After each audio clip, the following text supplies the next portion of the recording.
le relier de n'importe quelle façon au coronavirus? Oh, wow! Même en anglais, OK. No, no. Ça, c'est vraiment wow.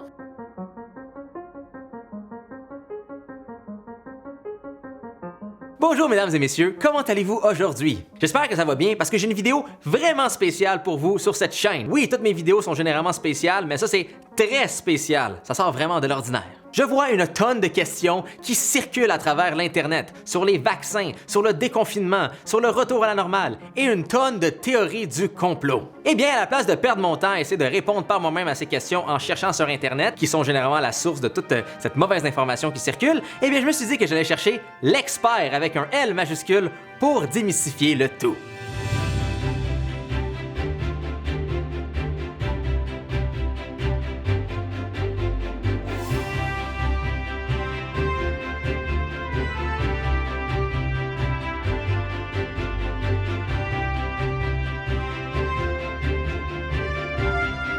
Bonjour, vous allez bien, docteur? Ah oui, ça va bien. Et vous? Ça va très bien, merci beaucoup. OK. C'est fantastique comme ça. OK, ouais. Avant toute chose, merci beaucoup d'être ici. Donc, Howard News, sous-administrateur en chef de la santé publique du Canada. C'est vraiment avec beaucoup d'honneur et d'ironie que je vous reçois sur une chaîne où est-ce qu'on a essayé de cuisiner avec un lance-flamme. Donc, on a vraiment les deux extrêmes sur cette chaîne. C'est vraiment étonnant. Les gens ont plein de choses qui leur passent par la tête et je suis sûr que vous avez toutes les réponses pour eux. On espère, oui. On espère. Donc, déjà de base, j'aimerais savoir, autant pour moi que pour les personnes qui vont écouter cette vidéo, quel est votre parcours, votre expérience et exactement votre fonction dans le gouvernement canadien? Wow, expérience. OK.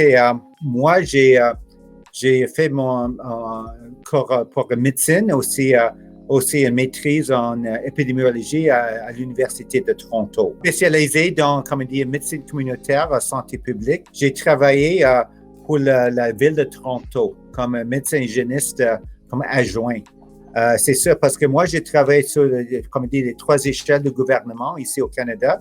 Ce municipal, c'est avec la ville de Toronto, aussi avec la province de l'Ontario et finalement avec le gouvernement fédéral. Et en termes de fonction, donc le sous-administrateur en chef de la santé publique du Canada, ouais. C'est quoi en tant que tel votre fonction, surtout comme en crise de pandémie comme en ce moment? Comme sous-administrateur, tout le monde connaît bien Dr. Theresa Tam, qui est l'administratrice en chef de la santé publique du Canada. Nous deux, nous sommes, comme on dit, les experts de santé publique pour l'Agence de la santé publique du Canada, au centre de la réponse du gouvernement fédéral. Mais parce qu'on a un système de gouvernement, comme on dit, un peu décentralisé, pour nous autres, c'est important de travailler étroitement avec nos homologues des provinces et territoires, tous les médecins hygiénistes en chef de chaque province et territoire, incluant le Québec, Dr. Horacio Arruda, je pense que tout le monde connaît bien. On connaît très bien. Un bon collègue homologue de moi. Nous sommes des coprésidents pour comité pour gérer tous les enjeux des maladies infectieuses à travers le Canada. Si vous pouvez me dire un exemple de quoi a l'air votre quotidien dans le combat de cette pandémie? Oh wow, le quotidien, OK. Si je peux décrire actuellement, maintenant, tous les matins à 8 heures, on a toujours une téléconférence avec notre ministre de la Santé, Patty Hajdu.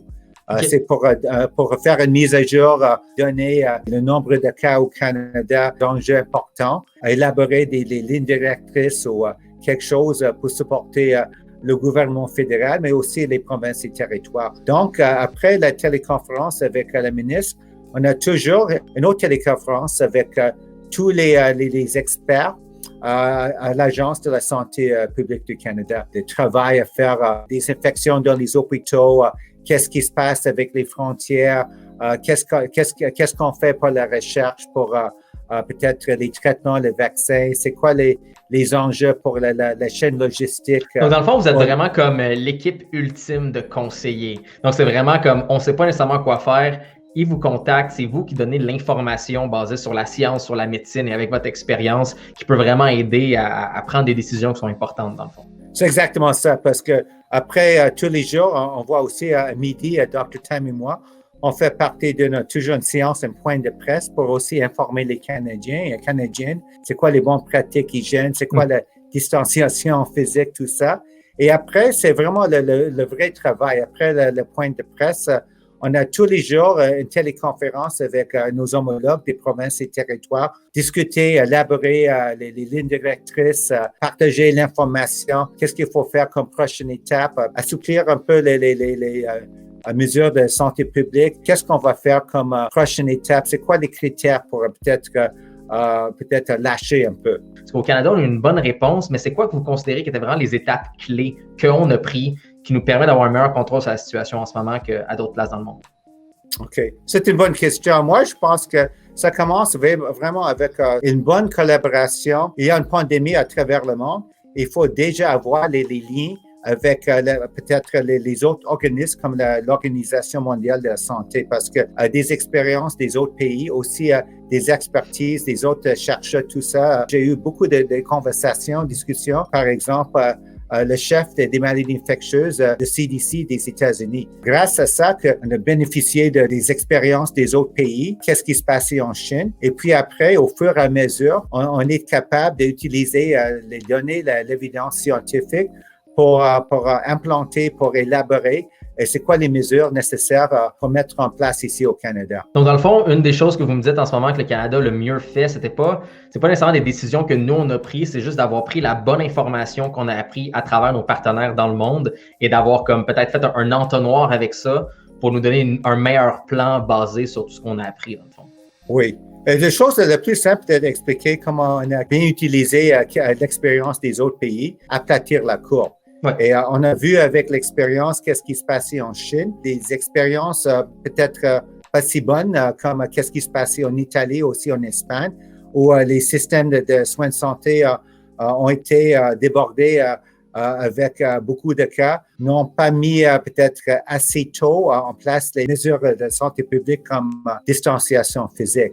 Nous autres, ici au Canada, on a vraiment commencé peut-être un peu plus tôt. On commence peut-être pas aplatir, mais au moins la courbe est un peu plate qu'avant. C'est moins une progression rapide. Ça commence lentement à moins progresser, puis on commence à voir le sommet. Dr. New, j'ai des questions vraiment, vraiment plates pour vous.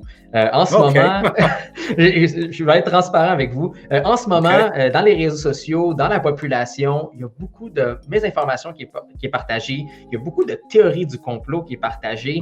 Et j'ai la chance de vous avoir ici. Et j'ai des questions pour vous et je vous le jure que ça vient vraiment de choses que des citoyens canadiens partagent en ce moment. Et je pense que c'est la chance d'avoir enfin des réponses. Première question, est-ce que la technologie 5G est sécuritaire et est-elle reliée de n'importe quelle façon au coronavirus? Oh, wow! Même en anglais, OK. No, non. Ça, c'est vraiment wow. Non. C'est une vraie question. Aucune évidence scientifique. Les ondes, aucune influence sur la propagation de la COVID-19. Non. La raison que je vous pose cette question, c'est qu'il y a des gens qui ont pris la coïncidence qu'en ce moment, des antennes 5G, le déploiement de la nouvelle technologie, coïncide avec la situation du coronavirus et les gens ont décidé de faire un lien entre ces deux choses-là et de dire comme ça doit être relié ensemble. Je me sens mal de vous poser ces questions-là, mais... Non, c'est correct. Je dois arrêter parce que oui, si on parle de 5G, c'est vraiment quelque chose, c'est technologique. Il n'y a aucun rapport entre la technologie et quelque chose de biologie parce que dans ce cas, c'est le virus qui est responsable pour la COVID-19. C'est un virus qui se transmet d'un humain à l'autre. C'est rien à faire avec le réseau 5G. Est-ce que le coronavirus et le COVID-19 ont été développés en laboratoire? Non. C'est une question intéressante, mais non.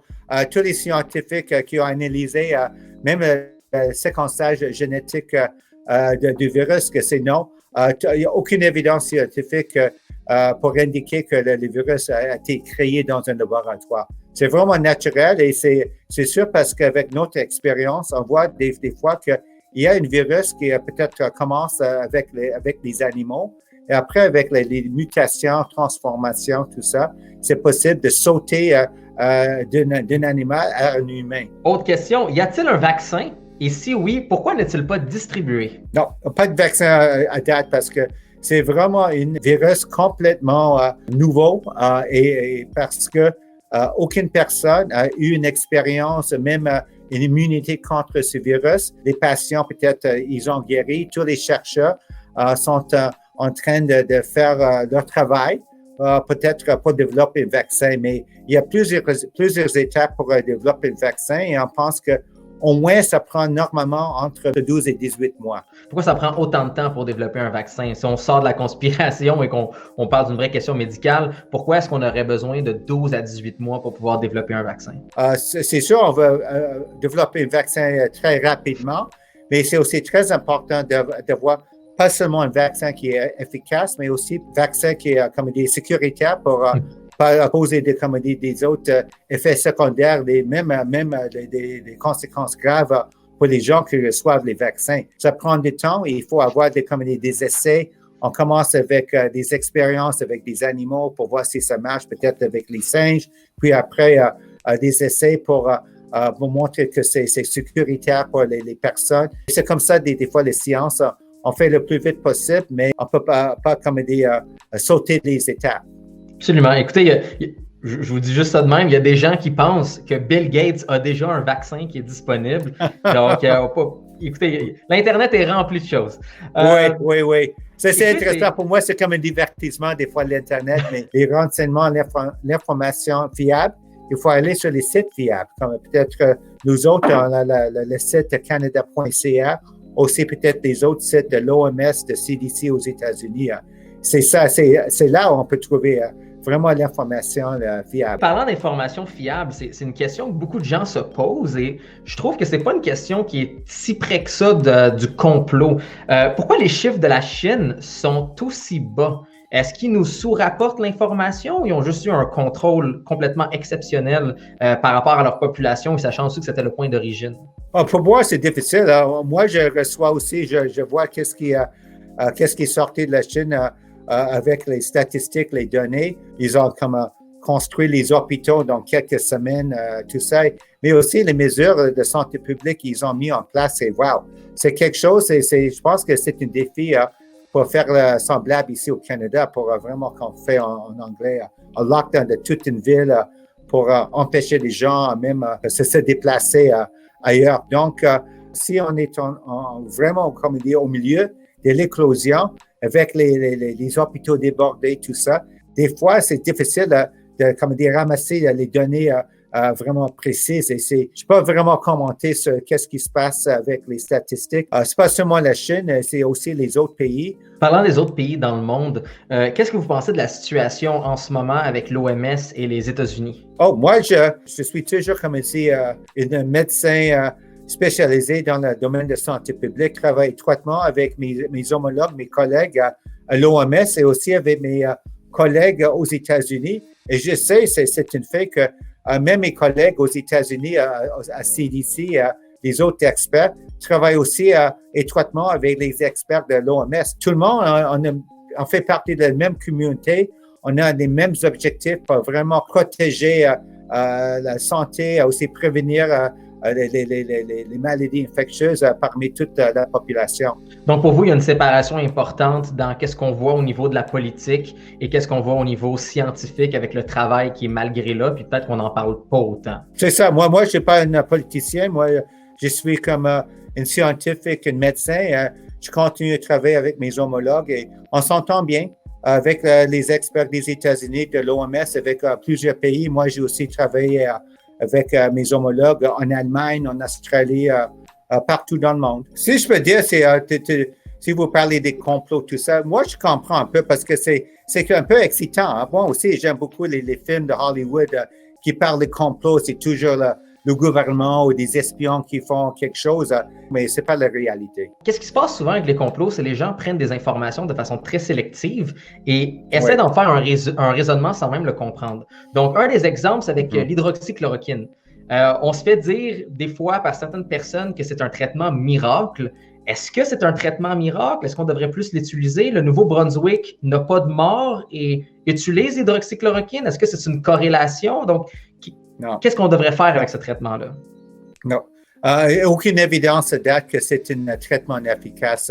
On est en train, à travers le monde, et même le Canada fait partie des essais cliniques de recherche pour analyser toutes sortes de traitements, incluant aussi hydroxychloroquine, mais à date, il n'y a aucune évidence que c'est un traitement efficace.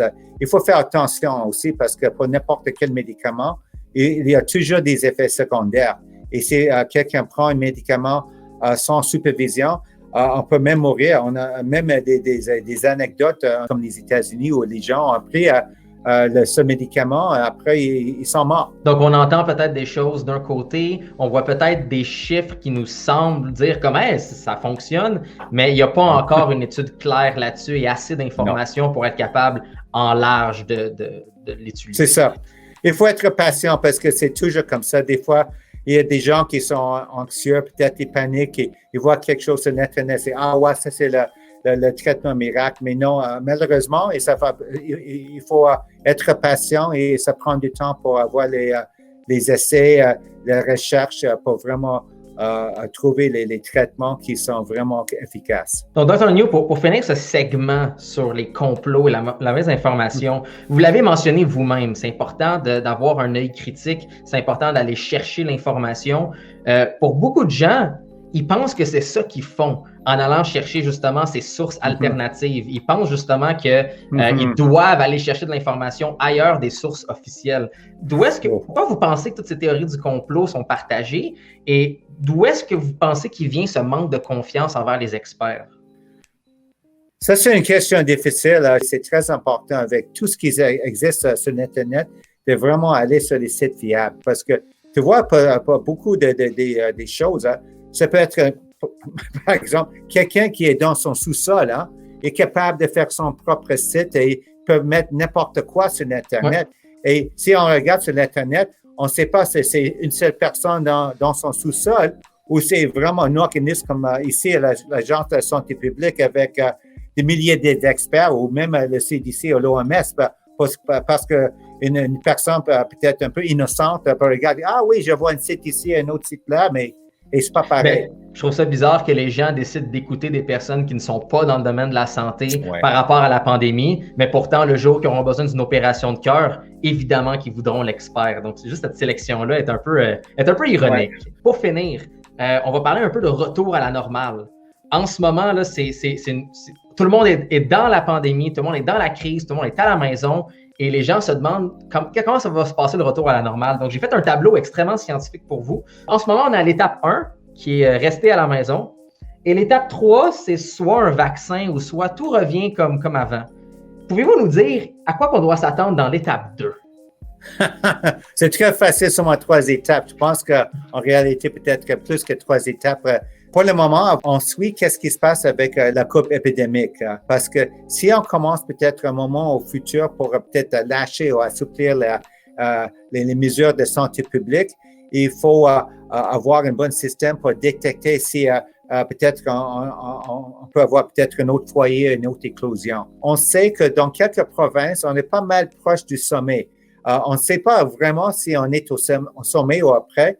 Parce qu'il faut vraiment être sur, comme on dit, la pente descendante pour voir, on est déjà passé le sommet. Donc, il n'y a pas un retour à la normale directe. Ce sera vraiment progressif. C'est ça qui va être important. Et on va toujours être en train de regarder pour voir est-ce que la pente remonte. OK, on retourne à la maison, puis on essaie d'avoir le contrôle là-dessus. C'est ça.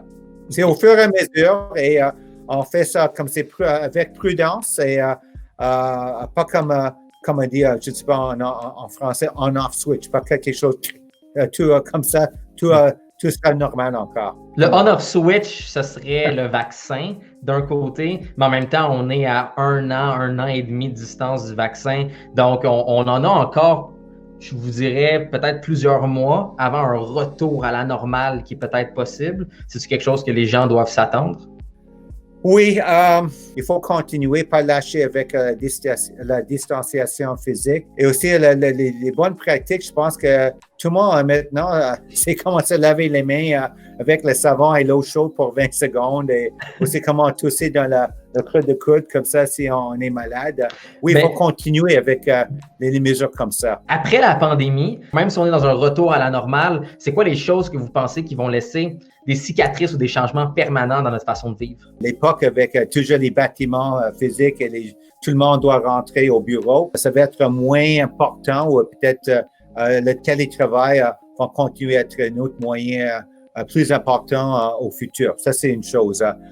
L'autre chose aussi, c'est intéressant, c'est l'utilisation des masques, comme on dit, non médicaux. C'est sûr, il faut garder les masques comme des calibres médicaux pour les travailleurs de soins de santé dans les hôpitaux. Mais si on parle pour comme dit, les couvrages de visage, les masques non médicaux, on voit en Asie, ça fait partie déjà de leur culture. Si on est malade, on porte un masque si on sort en public. Et c'est vraiment un signe de respect. On voit ça en Asie. Et maintenant, on est en train de voir que c'est devenu peut-être un peu plus normal ici pour les gens utiliser un masque non médical ici en public.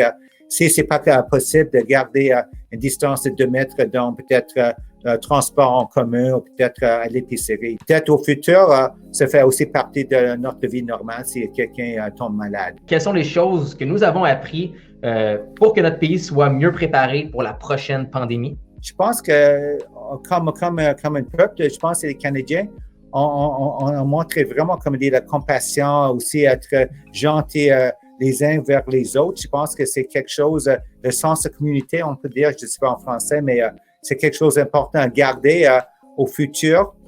Des fois, c'est peut-être important de garder qu'est-ce qui est possible pour être autosuffisant. Parce que même pour dire l'équipement de protection individuelle, tout ça, on voit avec le marché mondial global, c'est vraiment, comme dire, un marché très compétitif. Le Canada, on fait notre mieux pour acheter, obtenir l'équipement comme ça essentiel. Mais tu vois la compagnie Bauer qui fait normalement l'équipement de hockey. Maintenant, il fait les écrans pour les travailleurs de soins de santé. Donc, je pense qu'avec l'innovation, créativité, c'est un autre aspect. Je pense que ça va bien servir le Canada au futur. Lorsque tout rouvrira et que la crise sera passée, quelle sera la première chose que vous voudrez faire? Ouais. OK. Aller avec mes amis faire un tour de vélo. Moi, j'aime beaucoup faire le vélo. Peut-être moi, je peux faire ça peut-être seulement moi-même, mais j'ai hâte de peut-être faire ça encore avec mes amis pour faire des bons exercices en groupe. Et c'est aussi pour le social parce qu'en jazz aussi en train de faire notre tour de vélo. Mais écoutez, moi, c'est pas mal les questions que j'avais. Sinon, je continue votre bon travail. Merci beaucoup pour votre temps et j'espère que vous passez une superbe journée. OK, pas de quoi et merci beaucoup aussi. Merci beaucoup, docteur. Bref, j'espère que cette vidéo vous a plu. Merci encore au Dr. New et à Santé Canada d'avoir participé et d'avoir répondu à toutes mes questions aussi bizarres qu'elles étaient. Sinon, petit segment important, comme vous le savez en ce moment, il y a une tonne de civils et des travailleurs de la santé qui travaillent pour qu'on puisse passer à travers le COVID-19 et tout ce confinement le plus rapidement possible. Vous l'avez sûrement entendu et ou vu à la télévision ou dans les nouvelles, les Forces armées canadiennes ont été appelées pour pouvoir aider tous les travailleurs de la santé, entre autres dans plusieurs établissements à travers le Québec. Si vous ne le saviez pas, je suis un adjoint médical au 51e ambulance de campagne à Montréal et donc il y a d'excellentes chances qu'au moment que vous écoutez cette vidéo, je suis déployé avec les Forces armées canadiennes pour aller aider. Donc si ce n'est pas le cas et pour rester informé si jamais j'ai été déployé ou non et de n'importe quel futur signe de vie de ma part, vous pouvez me suivre sur Instagram au @technofou. Sinon aussi, vous pouvez me suivre sur cette chaîne, mettre un beau petit like, laissez-moi un commentaire en bas, même si je ne peux pas vous répondre, c'est sûr au moins je vais vous lire et j'espère que vous prenez soin de vous. Écoutez les sources d'informations fiables, extrêmement important et dans tous les cas, soyez beaux, soyez coquins et je vous aime.